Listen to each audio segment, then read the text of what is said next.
Hello, fourth grade. How's it going today? It's been a great day. I've been enjoying the beautiful weather. Worked in my classroom just a little bit, getting things ready for you guys. When you have your packets and you're working on those at home, please don't hesitate to call me and I'll help you. I'll be glad to help with you. I'll be glad to visit with you. Just pick up your phone and say, hey, Miss Worley, I need help, or hey, what's up?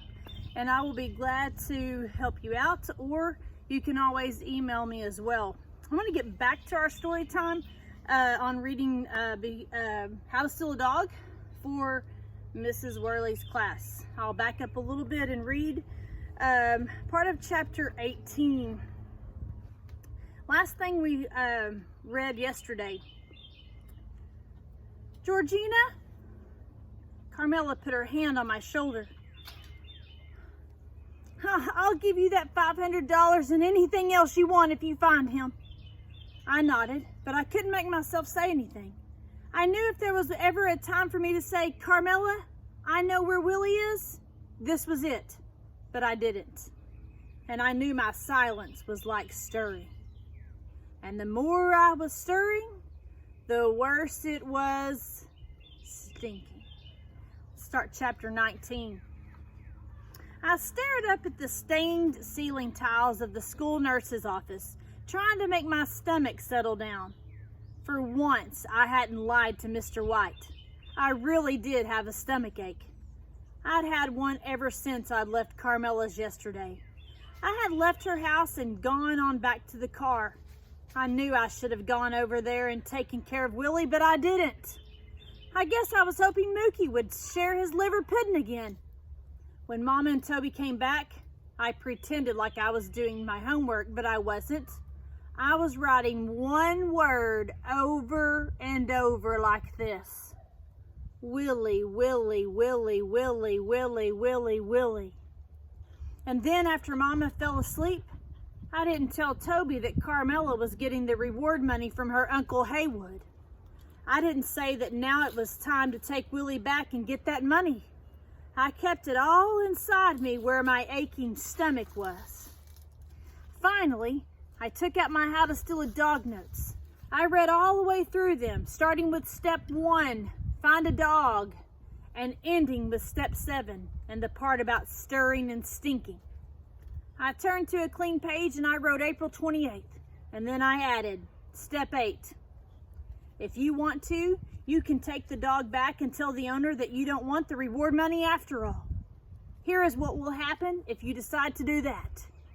Number 1, the owner will be really happy and she can give the money back to her Uncle Haywood. Number 2, the dog will be happy because he is back home where he belongs instead of on that nasty porch. Number 3, you will be happy because you won't feel bad about stealing the dog, even though you still live in a car. And number 4, when you stop stirring, it will stop stinking. Or you can take the dog back and get the reward money like you planned. That is the decision you will have to make. I drew tiny little paw prints all around the edges of the page before I closed my notebook and put it away. And now here I was in the nurse's office, staring up at those ceiling tiles with my stomach aching like anything. When the bell rang, I told the nurse I felt much better, even though I didn't. And I made my way through the pushing, shoving kids in the hall. Outside, I found Toby and we headed over to the old house. The whole way there, Toby kept jabbering on and on about stupid stuff, like how his teacher had hollered at him for doing math with a pen and how some kid's gerbil got loose and went under the radiator. As usual, he was lagging behind, but I hurried on ahead. I needed to get to Willie fast. I needed to snatch him up and hug him, and then maybe my stomach ache would go away. As we hurried up the gravel road, my thoughts turned to Mookie. I sure hoped he was gone. I didn't need his crazy talk that made me feel so squirmy all the time. When we got to the house, I left my backpack by the road and pushed my way through the bushes toward the back. I rounded the corner, and the first thing I noticed was that Mookie's big blue tarp was gone. The little clearing where his sleeping bag had been was empty. Just a pile of blackened wood and an empty soda can. Then suddenly it hit me. Silence. Total silence. No happy little hello bark from Willie. I ran over to the back porch and yanked open the rickety screen door and wanted to die right then and there. Willie was gone. I must have looked like a crazy person racing around that little dirt yard, pushing aside the weeds and bushes and hollering Willie's name. Toby kept saying, What's wrong, Georgina? What happened, Georgina? And then he started bawling about Willie being gone, and I hollered at him to shut up. I ran to the edge of the woods and I called Willie's name till my throat ached. The quiet that came back to me felt solid and mean, like a slap across the face. I hurried back out to the road, not even caring about the briars that were snagging my clothes and scratching my arms. I ran up one side of the road and down the other, peering through the trees and calling Willie's name. Finally, I stopped and I held my aching sides, trying to catch my breath, and then I felt Toby punch me in the arm. Willie's gone, he hollered, and it's all your fault. He looked all wild-eyed and scared. My fault? Yeah. Toby stomped back up the road toward the house. I ran after him and I yanked the back of his t-shirt to make him stop. It's Mookie's fault, I said. He took Willie. I know he did. Toby's eyebrows squeezed together. Mookie took Willie? I nodded. I bet anything he did, I said. He's crazy. Well, what are we going to do? I sat on the side of the road and I put my head down on my knees. What were we going to do? I didn't have one single idea. Then, just when I was wishing that gravel road would open up and swallow me whole, I heard the chinga-chinga of a bicycle bell. I looked up and I saw the best sight I'd ever seen in all my born days.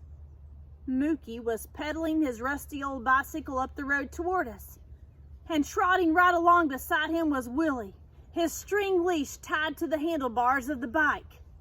I jumped up and raced toward them. Mookie stopped the bike and I scooped Willie up in my arms and buried my face in his warm fur. And then I felt a wave of mad sweep over me. Why'd you take Willie? I hollered at Mookie. Ha! Take Willie? Mookie's eyebrows shot up. Well, if that don't put pepper in the gumbo, he said. Well, what's that mean?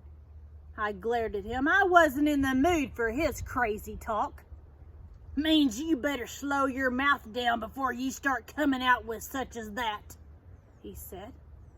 I pressed my face against Willie. His hair was all matted with mud and he smelled awful. For your information, Missy, Mookie said, I was clear on over there by the shopping center when that dog of yours come running up behind me. Oh, I said. I knew I should have said more. I should have said, I'm sorry. I should have said, this dog's not mine. I should have said, I stole this dog, but now I'm going to take him back. I finally managed to lift my head and look at Mookie. Well, then thanks for bringing him back, I said.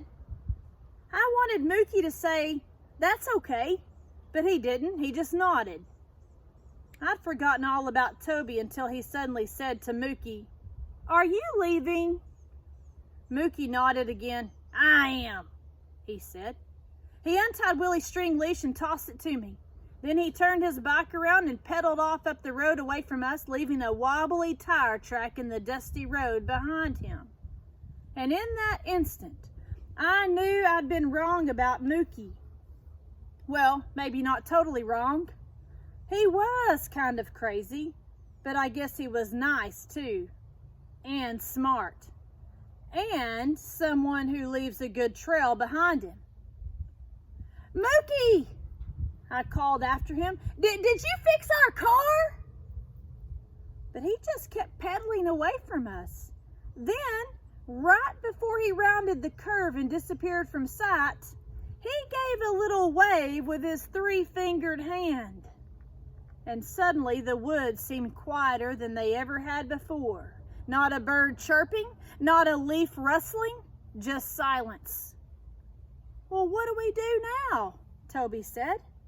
I looked at Willie, and he cocked his head at me and made me smile. "We take Willie home," I said. "When?" "Tomorrow." "Yes!" Toby pumped his fist in the air. "Then we get that money, right, Georgina?" But I didn't answer. I just hugged Willie. All right, guys, that finishes up chapter 19.